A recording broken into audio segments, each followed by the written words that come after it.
Ladies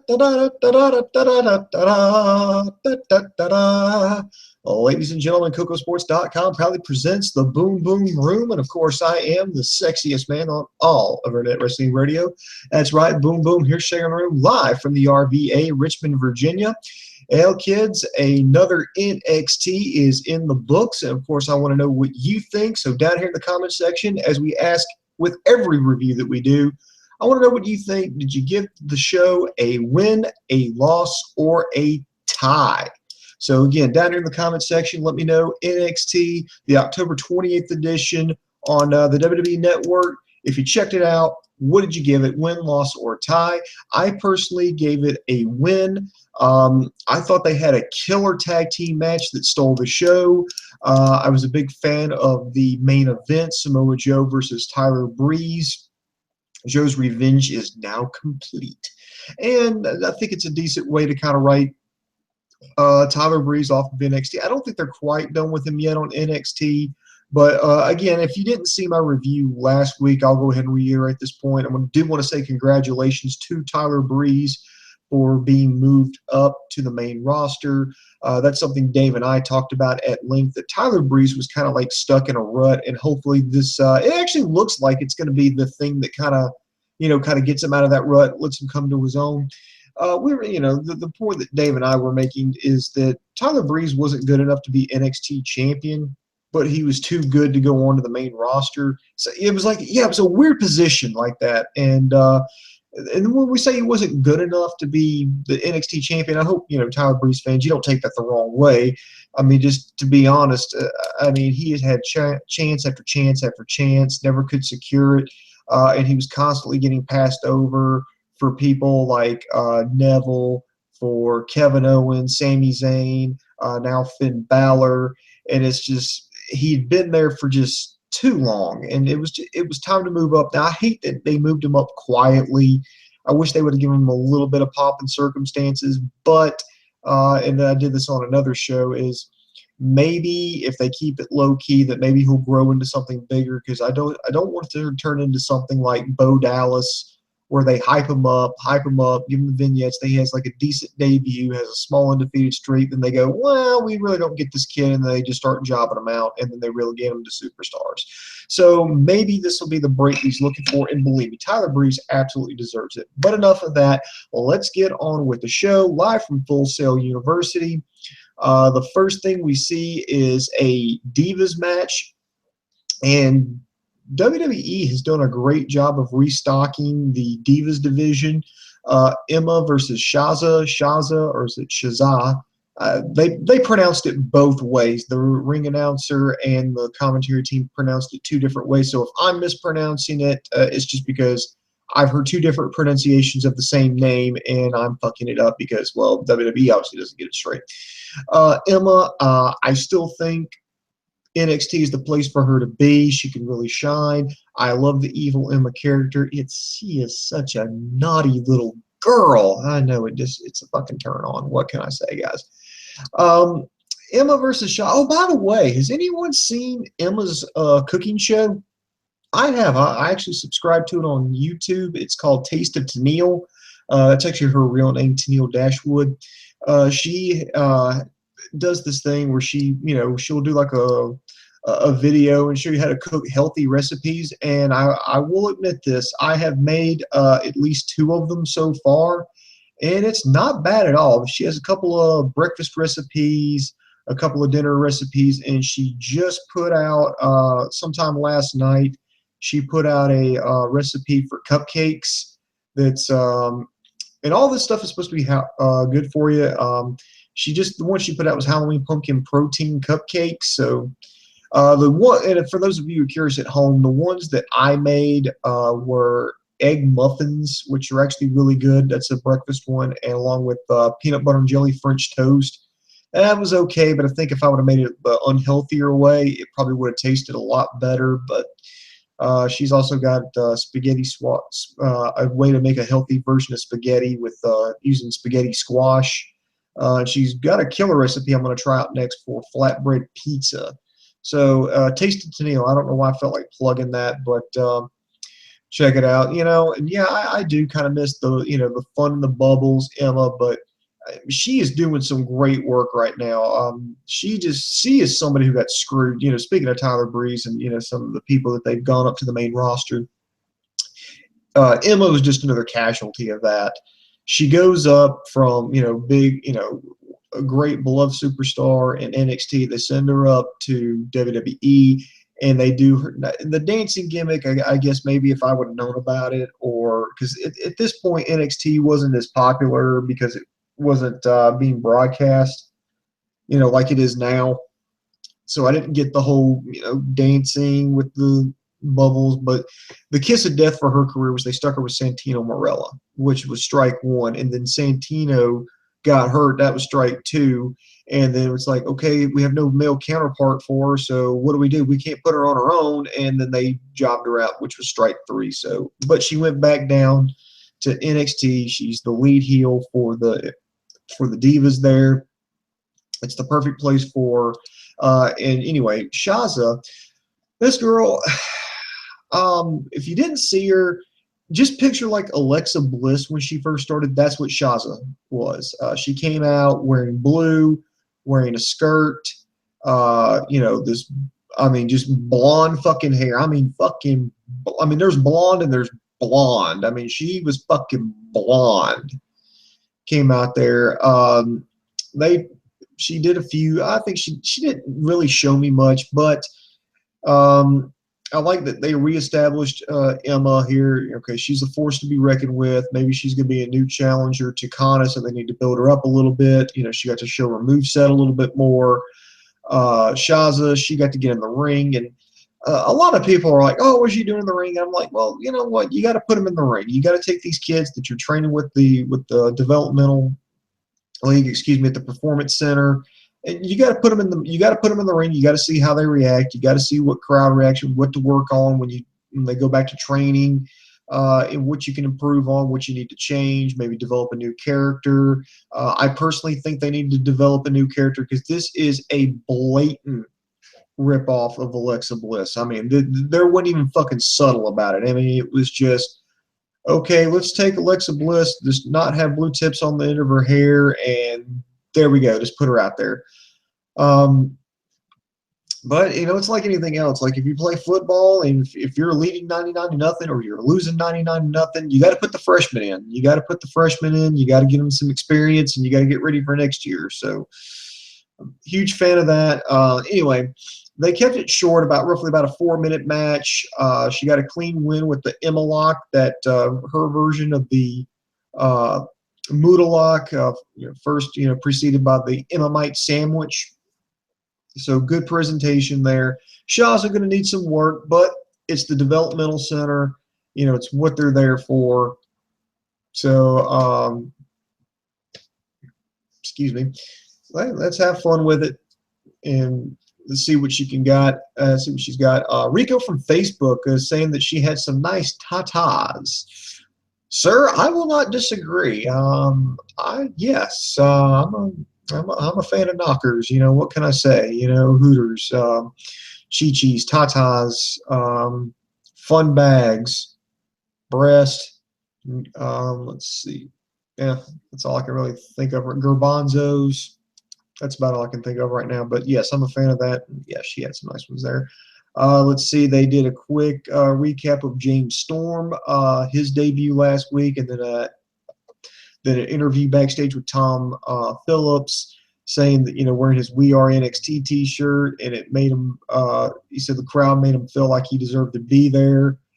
He sounds like he sounds like somebody who's going to be there for a while. And that's a little bit more to the contrary to some of the interviews and stuff that he'd been giving out throughout the past week, is that he was saying that there was nothing set in stone, that he'd like to stay there, but despite I believe Dixie Carter came back and offered him a little bit more money, and I'm thinking this is a question where you start thinking long term. Like in the short term, I think TNA's a better deal for him because it's more money. But I think career-wise, I think NXT would be the best for him. because you know NXT is going to be there a year from today. You sure as hell know WWE and Raw and SmackDown and all that, and the pay-per-views, all that's going to be here a year from now. TNA, you know, and I know the TNA defenders are going to like try to rake me over the fucking coals. I'm not talking shit about TNA. I'm just saying.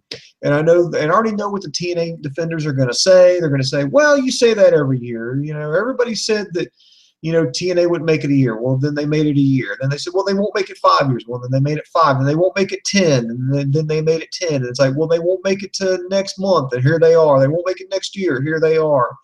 And you know, they do a long-term survival, but they're wrestling infrequently. There's frustrations with the crew not getting paid. I mean, they're filming. I mean, the stuff that we're watching now on TNA was filmed back in July. It's almost in fucking November. So I'm just saying. I just think in the long term, yes, TNA would be a good place for them. But short term, I think NXT, WWE would be the best place for James Storm. And I'm actually shocked that they took him, because I mean, I think when me and Dave, we did a show, this was a while back, about who would fare well, you know, who would WWE take from TNA. And I honestly said that James Storm, they'd never take him. I said, no, they wouldn't take him, because, I mean, he's getting older. He's almost in his 40s. You know, he's definitely a TNA guy. He was there from day one. Usually when WWE takes TNA guys, it's like they have to run them through Ring of Honor first, or because they did that with Samoa Joe, or they have them out in the independents after a while before they pick them up. But no, they definitely got them directly from TNA. And and here's my question to, you know, maybe this is something Dave can answer, maybe this is something, you know, the internet infantry, you can answer here. In your opinion, did NXT take James Storm because he's a good wrestler, which he is? Or did they take him really just to spite TNA, just to go, you know, we don't even acknowledge your existence, and here we are, we're taking all your guys. Well, I mean, we've already got Samoa Joe, we've already got the Dudleys, you know, now we've got James Storm. What, you know, we got Sting. You know what, you know, we're taking all your guys, and we don't even give you the time of day. It's like you don't even exist in our world. So I mean, I think that's a decent point. So are they going to take James Storm? It sounds like they're going to take him, but everything's going to be dependent on him. And as far as his role, what I've read was they're going to do something similar to, I guess, what they do with Rhino, where, yeah, he's an active competitor, but he'll also serve in somewhat of a training role. And that's another crazy thing. Did you notice that, you know, WWE, you know, they keep touting about, you know, how big they are, how awesome they are. But every time they go to get some kind of trainer or manager, not manager, but not producer, agent, that they always go out of WWE. I mean, yeah, you got Jason Albert. Yeah, he's a WWE guy, but he also made a huge career for himself in Japan. They've got Scrap Iron Adam Pearce, former NWA champion. They've got him in there now. He's in a more of an agent role. Sarah D'Amato, a.k.a. Sarah Del Rey. She's the women's trainer, and dude, you can tell she's doing a great job with those girls. As far as I know, she never wrestled with WWE. So I just think it's kind of funny. They keep talking about how, you know, WWE's like, oh, we're the best, we're the number one, we're the gold standard when it comes to wrestling. But when it comes time to train their trainees, to train their rookies, they always bring people from out of the company in. So what does that tell you? I'm just saying. And their most successful people are people who wrestled in the independents. I think with the exception of Tyler Breeze, I don't think anyone outside, you know, who never worked in the independents has made it in WWE. Has gone that far to go up to the main roster, with the exception now of Tyler Breeze. But anyway, so let me know what you think about that one. I like the way this is set it up. And then next, here we had a tag team match, in my opinion, that stole the show. You had Johnny Gargano and Tommaso Ciampa taking on Jason Jordan and Chad Gable. This was I'm not shitting you, man. This thing stole the show. I mean, this should have been the main event. I mean, these guys laid it all out there. I mean, this was almost like a pay-per-view quality match. This was a 12-minute match. I like the early on confrontation between Gable and Ciampa, both refusing to let go of the grip, the hand grips there, going through all kinds of different pinning combinations with that. It eventually picked up. Good teamwork by Gargano and Ciampa. And are they going to sign these two or not? It leads me to believe, since they've been on TV, 3-4 times now on NXT, that they're going to sign them. Gargano definitely. Ciampa, I don't know, but Gargano definitely. I know they've already signed Biff Busick, former, I believe he was a CZW champion. He was like the #1 guy for the longest time. Congratulations to him. But Gargano and Ciampa, I really wish they would make a move on them and get them signed and get them in there. I mean, this would be, just a huge boost. I mean, they're about to start their new, they've got a new signing class in. I think that was right around 20 people. I think it would be a great coup to get Gargano and Ciampa in there. But anyway, back to the match. I like just the ring psychology. Gable, Jordan, they were, talking with each other, in and out of the ring. I like Gargano and Ciampa with that double team they threw. I think it was Gable into the corner, and they both ran up it simultaneously and kicked him in the head. Absolutely amazing. They were kind of booked as the heels, but the crowd ate it up. The crowd loved him. So I think it was a face-on-face match. This was just a good, competition here between two great tag teams here. And another thing, if they do sign Gargano and Ciampa, do you want to see them as a tag team, or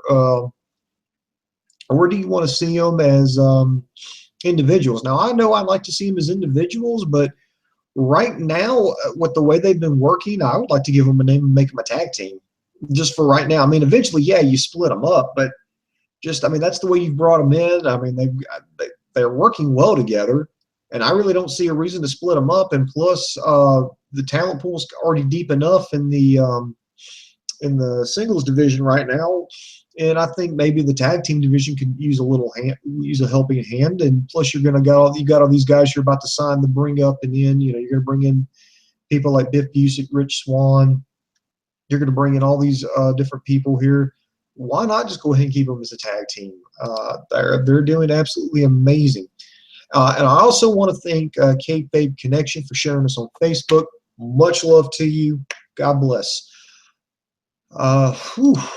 Anyway, Gable, he had Jordan. There was a slingshot DDT. Gable came in and broke up the pin over his partner, Jason Jordan. The crowd just was really hot for the match.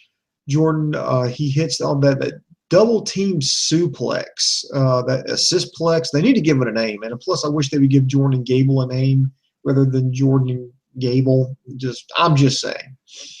But they got this is a huge win. It was just an absolutely amazing match. And this is the difference you'll see between NXT and WWE, or on Raw, excuse me.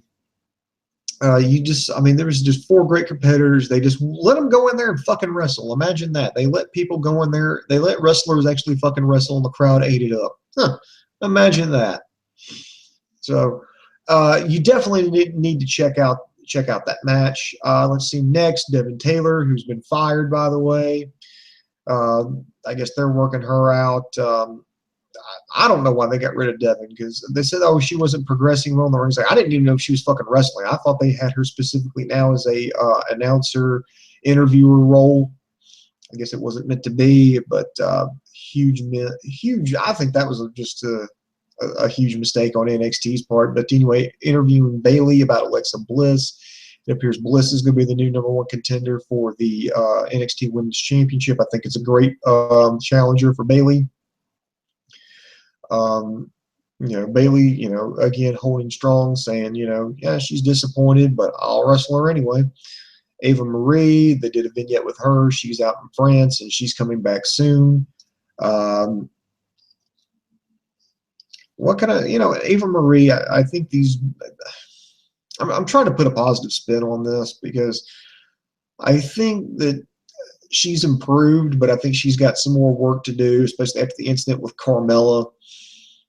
So, it's just one of those. The backstage stuff that I've heard, and granted, please take this for a grain of salt, that they might be looking for an out of the ring role for Ava Marie. I could actually picture her as a valet, because I can only imagine if they're trying to get somebody over as a heel, automatically pairing them up with Ava Marie will get them like fucking atomic levels of heat.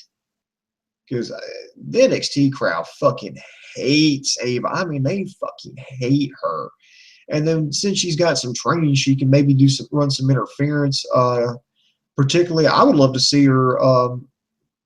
If you're gonna, I don't know who like. I'm just gonna make this up. Ty Dillinger. I don't know why I came up with that. Let's just say she is the valet for Ty Dillinger, interferes on his behalf. I mean, can you imagine Ty Dillinger distracts the referee. Eva Marie goes in, low blows a guy, and then hits him with sliced red #2, allowing Dillinger to go in and get the pin. My God, you'd get him over as a fucking heel in no fucking time with that. And that's assuming that you can't. And this is assuming you can't get her trained. I'm not ready to give up on her just yet, just because if she was just there, I think I would cut her loose. But to me, she's a little bit different because she's basically said, okay, I suck. I know I suck. I don't want to suck anymore. I'm going to bust my ass to not suck. And she started training with Brian Kendrick.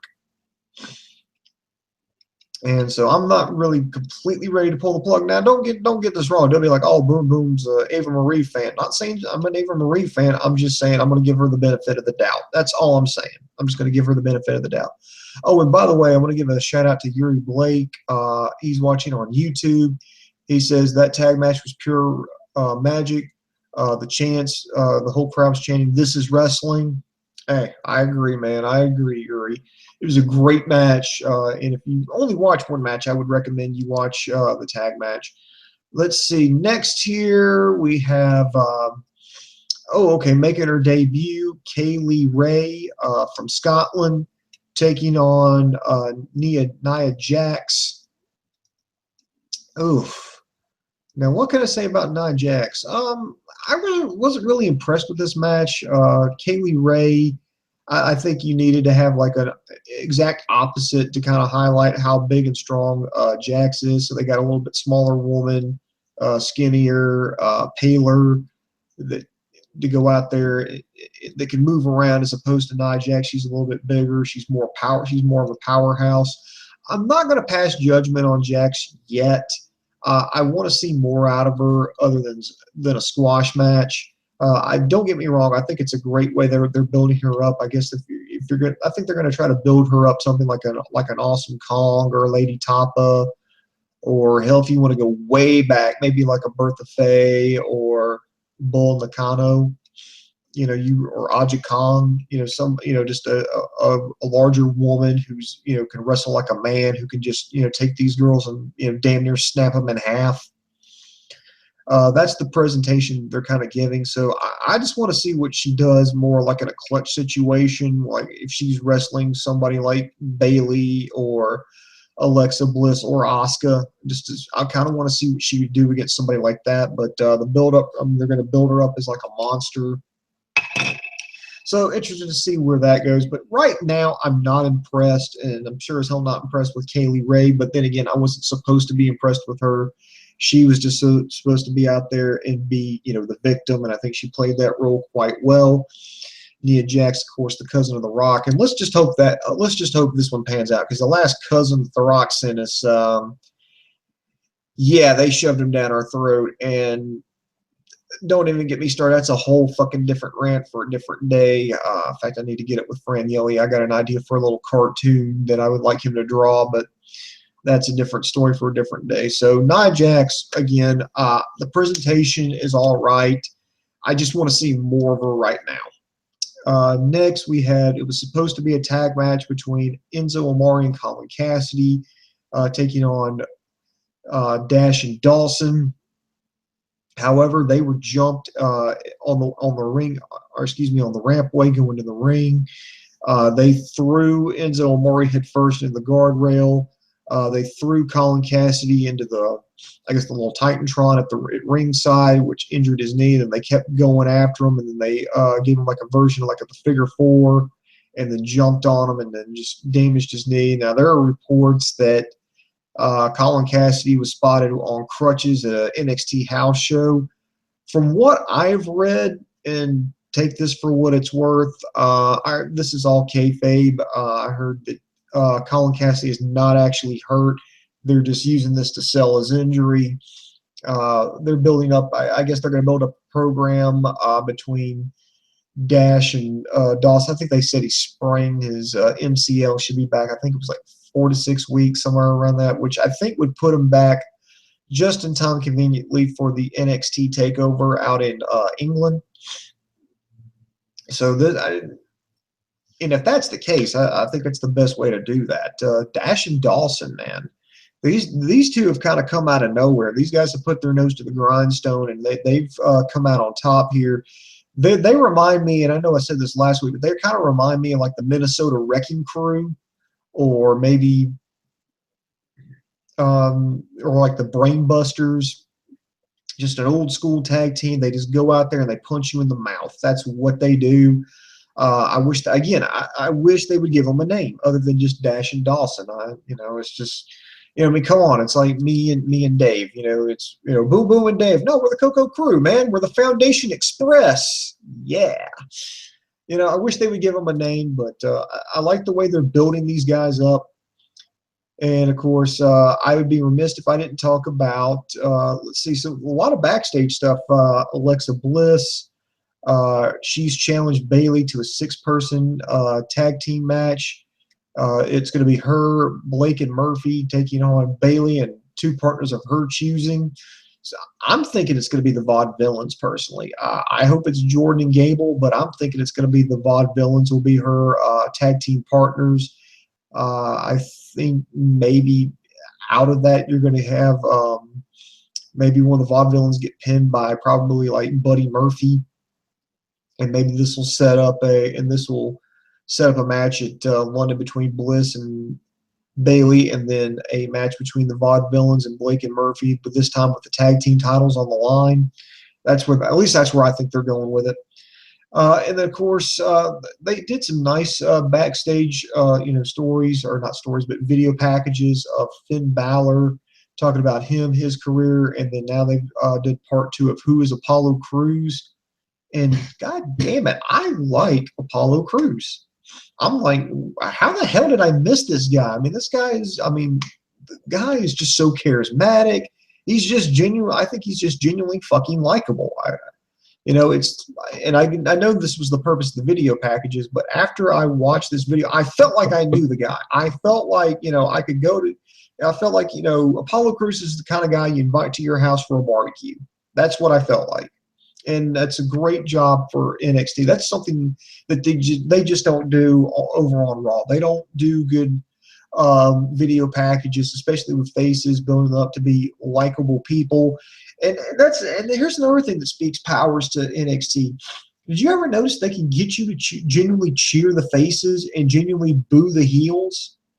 I mean, yeah, there are a few exceptions here and there because you get your favorites, like Sasha, or you get somebody like Tyler Breeze, but where they'll cheer them. But for the most part, a lot of the good guys, they can get you to cheer, and a lot of the bad guys, more often than not, they can get you to boo.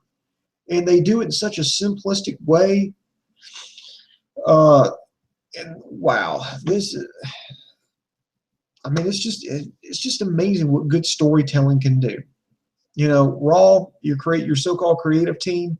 Take note of that. But then again, I know why it works in NXT, because in NXT, there's one chief and a whole lot of Indians, if you're pardon the expression.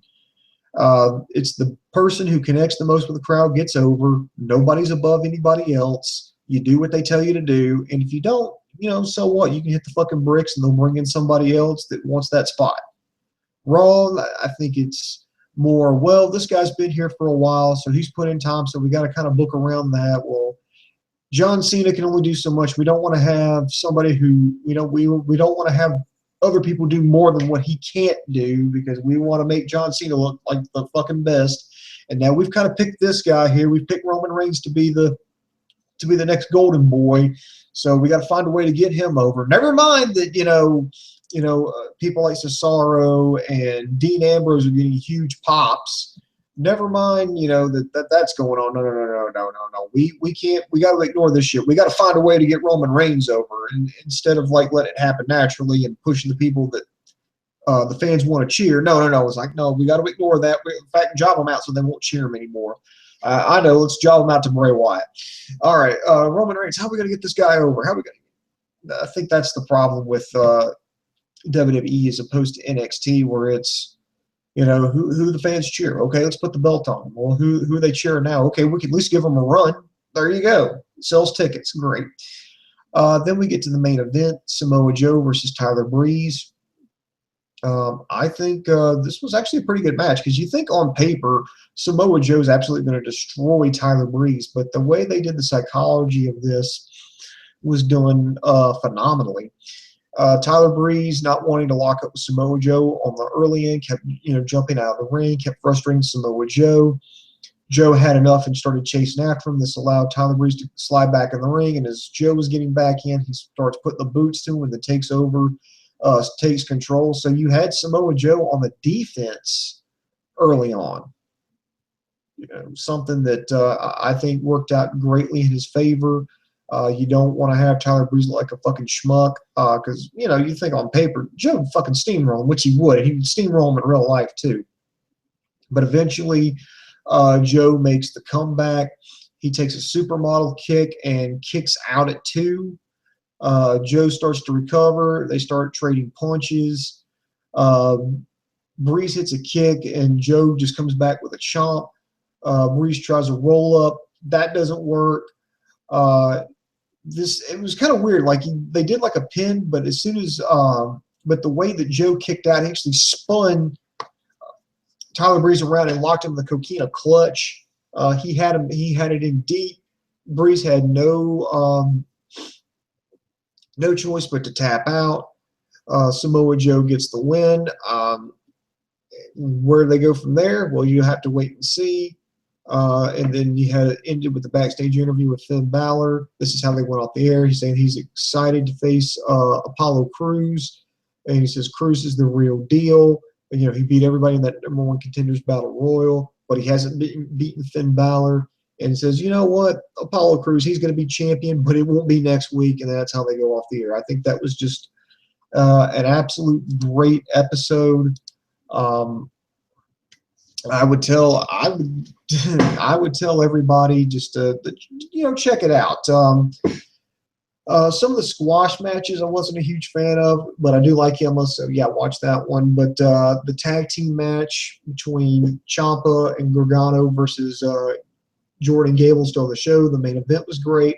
I like the video packages they did with Finn Balor, showing him now as the NXT champion, and Apollo Crews more about who he is, how far he's come, and his journey now to get to NXT. I think those were done well. I like the jump. I like the beat down by Dash and Dawson on Omori and Cassidy.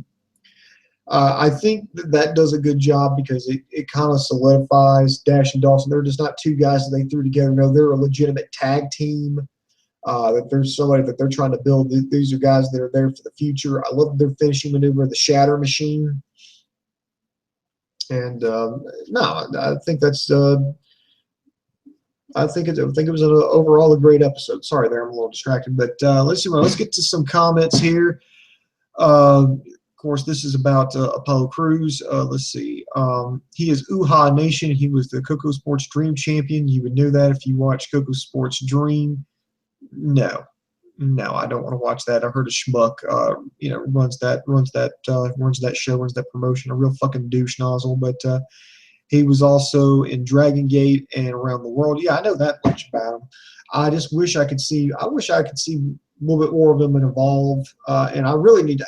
And I keep saying I got to watch Evolve. But every time I try to find something for Evolve, it's like, oh, here's some Evolve, but it was from 6 years ago. It's like, no, I want to see it now. So if anybody give me links to like Evolve 49 and 50, with Sami Zayn there, plus the I Quit match that had Johnny Gargano in it. I definitely want to check that out. Especially if we're going to get a working relationship with WWE, and plus I've heard it was already good enough to begin with, but this just puts the icing on the cake. So I'd love to see that. So if anybody could provide me links, I'd greatly appreciate that. Let's see, Rico from Facebook. He says, I want to see Coco walk in and slap the back of Boom Boom's head for not knowing Uhaa Nation. Well, I mean, I had heard of him, but I'd never seen him fucking wrestle. He says, Coco loves him more than a straight man should. Well, no, that's a growing list, Rico.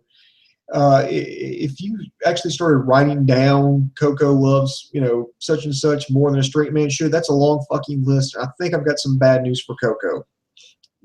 Not that there's anything wrong with that. I'm just saying, I might have some bad news for him. So, but I'd like to see more of him. I'd like to see more of what he can do. Wouldn't mind checking out some of the stuff he did on the independents, just to see how far along he's come and what he's capable of. Again, Rico on Facebook saying Samoa Joe is awesome. Well, I agree with that. And Tom on Facebook. Now, this is a good question. Do you think NXT is overrated? Well, Tom, you're gonna have to expound upon that. Why would I think Why would I think it was overrated? Do I think the particular competitors are overhyped? Do I think it's more of a? Do you think it's more of a spot fest? Do you think it's just the people aren't talented and all their weaknesses are hidden? I mean, I wish you would kind of expound upon that question, but no, I don't think it's overrated. I think it's just pure wrestling action. Now, somebody that might agree with you is Vince Russo. He's started doing, I guess, radio shows or podcasts, however you want to put it, for Wrestling Inc. And he basically saying that it's for a niche market, that it's for, they don't do his criticisms of NXT are that the wrestlers are small, they're not larger than life characters like they did in the Attitude Era, that their guys aren't moving the needles, that they're moving up to the main event, or they're moving up to Raw, and then they're not they're not generating, once you put them out there amongst the masses, then, once you get them out of that niche audience, that they're not, nobody's buying tickets to see them. They're not pushing, driving ratings or pay-per-view sales or WWE Network subscriptions, that they're not that good in the ring. That's some criticisms there. And I think maybe he's trying to say that maybe, fans say it's better than it is. Well, I mean, if that's the case, then why is it Raw? The absolute #1 show. Why are I think NXT is every bit as good as the fans say it is. I mean, the storylines are simple, but you can get invested in them, and they tell great stories in the ring. It's very thin. I mean, look at stuff like Becky versus Sasha earlier this year. That was Becky Lynch's coming out party right there. The fans absolutely love that. Sasha versus Bayley 2 times now. I mean, you can't tell me that the fans thought that match was better than what they thought it was. No, this is actually a genuinely good match. Finn Balor, his title run's been good so far. Now, I know people have been critical of him. People are saying that he's too small, that he can't talk, that he's overhyped. He's an internet darling. I know there's some criticisms of that, but I think he goes out there and delivers, and he connects with the crowd. He found a way. Now, again, one of Russo's criticism is, they sold. He's not going to take away the fact that they sold out the Barclays Center the night before SummerSlam, but his argument was that they sacrificed 7.5 million people that they used to have during the Attitude Era to make roughly 13,000 people in the Barclays Center happy. It's just, and all this is opinion based. Let's see. Reigns has just had. I'm reading a comment here from the Facebook. This is from Joe on Google Plus. He says Reigns just had the lowest ratings ever, and NXT sold out Brooklyn. I don't know if you could really put the whole blame on Roman Reigns, and I'm not defending Reigns or Cena or any of these guys, but it's just Raw. It's been in a downward spiral, and WWE is trying to spin this every which way that they can. But the bottom line is the fans are starting to give up because I think they realize that they don't have a voice. They don't have a say. They can cheer Cesaro all they want. They can cheer Dolph Ziggler all they want. They can cheer Dean Ambrose all they want. They can cheer the New Day all they want. They can cheer, whoever. They can cheer the Charlotte all day long. But in the end, WWE's going to do what they're going to do. They're going to shove their agenda down their throats, whether they like it or not. They're not really going to adjust it unless it's fucking the main event at Mania. If it's the fucking main event at Mania and they've got some serious fucking cash on the line, their tune changes real goddamn quick. They'll change. But for the most part, it's going to be ba-ba-da-ba as usual. That's the way it's going to be. NXT, I think they actually listen to the crowd and they kind of, they know when to pull back on somebody and then they know when to, push somebody forward. And I think that's what works in their favor because the fans feel like they're a part of the show. They feel like they know these guys. I mean, come on. I mean, these guys are. Sorry, God damn it, my nose itches. No, but they're when you got the machine up there with Vince McMahon who can overrule anything at any time. It doesn't matter if the story doesn't make sense. If Vince McMahon says jump, everybody has to say how high. Whereas on NXT, it's, well, this guy's really getting over. This guy's getting a pop. Okay, well, let's push this guy. Let's just see what he can do. Let's see if the fans still like him. Let's see where it goes. No, that's what happened. I think that's the two differences, between NXT and Raw. Now, as far, and plus the fans, this is going back to the question, do you think NXT is overrated? No, I think when matches are bad, when people are bad, the fans are going to let you know about it. And when it's good, I mean, they're going to let you know about it. They're very appreciative fans, and they're not. And I think I don't think the NXT crowd is someone who will blow smoke up your ass. I think if you suck, they will fucking tell you. If you're awesome, they will tell you. And I mean, it's gotten critical. I mean, people have been happy. People have been genuinely happy with it. I mean, they've gotten rave reviews online. And granted, it's online, and but I think the biggest testament to them could be is if they keep selling out and they keep going to big arenas and they keep selling them out. Now, I think the other big testament to them would be if they specifically are getting, however you want to put it, WWE Network subscriptions. Because I feel a little bit like a hypocrite, but last month I really wanted to watch NXT TakeOver Respect, and I just could not find a decent online stream, so I went to reactivated my old WWE Network account just so I could watch that. And to me, I was thinking, okay, it's worth $10 for me to reactivate my account just specifically so I can watch NXT. In fact, that's right now, and I've still got it. I haven't canceled. I got to cancel it before November hits in the next couple of days, and I may have to renew it again in December when the London Takeover show hits. But I think if you can prove that NXT is moving WWE Network subscriptions, I think that then there's no difference that it's the better brand. But that's how I feel about it. So, guys, get me any more questions or comments in. Let's see here. I'll try to update you on some news and other goings-ons here at KocoSports.com. Let's see here. We got a lot of good stuff coming up here. Let's see. At ProWrestling.me, of course, we broke the story as soon as it hit the web. The Young Bucks have signed an exclusive deal with Ring of Honor, which comes to a surprise for next to no one. I mean, that's who I figured it was going to be. And they're like, oh, yeah, well, you're just saying that, boom, boom. And I'm like, well, it's either going to be New Japan or Ring of Honor because that's where they primarily wrestle.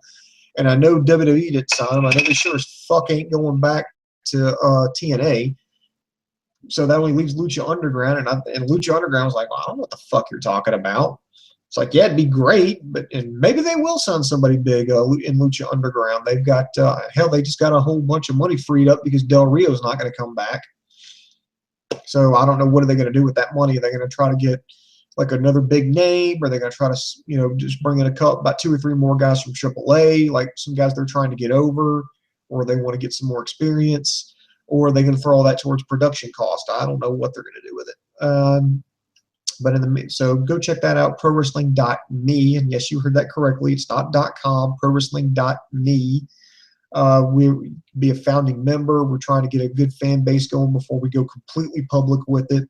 So you can be a founding member, get the community going, and then we can expand this bad boy, and we can keep moving things forward. And of course, you can always check us out at KocoSports.com. That's KocoSports.com. It's your home for all combat sports. That includes boxing, mixed martial arts, pro wrestling, amateur wrestling, sumo wrestling, taekwondo, kickboxing, judo. If you can get your nose broke doing it, we got it covered there on the site. Also, check out our news and gossip section, updated daily, along with our popular video on demand section. It's KocoSports.com. It's where the world goes to kick ass. Well, I guess that's going to do it for me. I don't see any new comments or questions. So in the meantime, let's see, we got a Ring of Honor review that we've got to do. So no pay-per-views this weekend. And then, of course, Dave Coco, who's been cheating on me with other co-hosts, he's going to go back and do the Monday Night Raw review, of course, right at following Raw. He had LK from S&M Radio, that's Mark and Mark, naughty people, and I think another co-author. I cannot think of his name right now. I apologize. Seriously, I do apologize for not remembering the gentleman's name that co-hosted with Dave, but remember, I'm Dave's #1.